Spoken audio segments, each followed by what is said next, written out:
Well, it's an image recognized across the country and was a welcome feature right in the city of Palm Springs.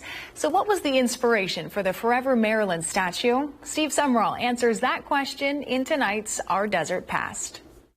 Well, when it comes to pop culture, there are a few images which are as iconic or recognized as the Forever Marilyn statue here behind me. But do you know the origins of that image?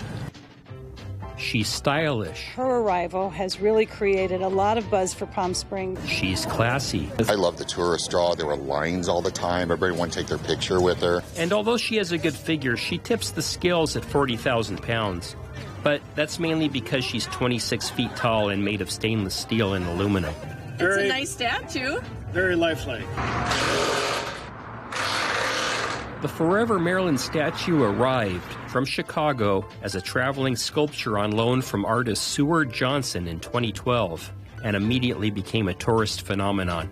It's become the center of town. It's like the clock tower in a European city. The phenomenon ended in 2014 when Marilyn's visit came to a close and she was dismantled and sent to the artist's home state of New Jersey. Now that it's leaving, it's kind of sad. It's so easy just to give everybody directions, just to hang her right at Marilyn, and now we don't have Marilyn as a landmark anymore. Then, in the summer of 2021, when we got used to giving less specific directions, she returned. The shops are all cute and fun to look at. Oh, Marilyn Monroe, she's here. That's really cool. Bringing with her some conflicting opinions. We do not want silenced women. Misogyny has got to stop. Businesses in this corridor paid into that $1 million to bring her back because it brought back the business. This is a tourist area. The controversy seems to have died down a year later, and the statuesque platinum blonde on the corner of Museum Way and Bellardo Road may very well be the most photographed image in Palm Springs. Oh, do you feel the breeze from the subway?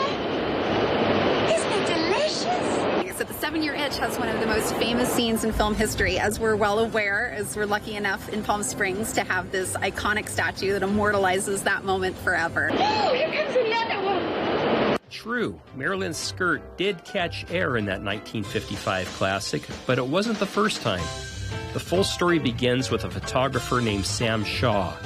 During the 1950s, Sam Shaw worked in the film industry as a still photographer.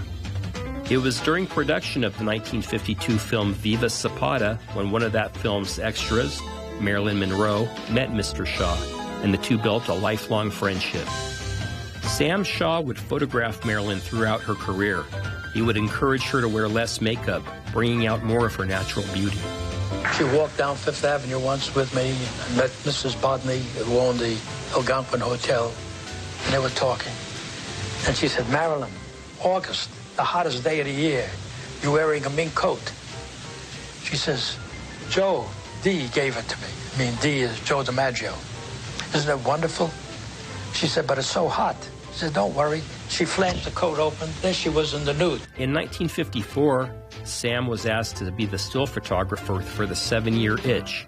These iconic images reenacting the subway grate scene were taken at a press event, and they would prove to be some of the most popular photographs ever taken. It was even Sam Shaw's idea to use this very image of Marilyn as the film's logo, thereby creating one of the most iconic images in all of filmdom and indirectly one of Palm Springs' most enduring landmarks. I think it's just delicate. For Our Desert Past, Steve Sumrall, NBC Palm Springs, News First.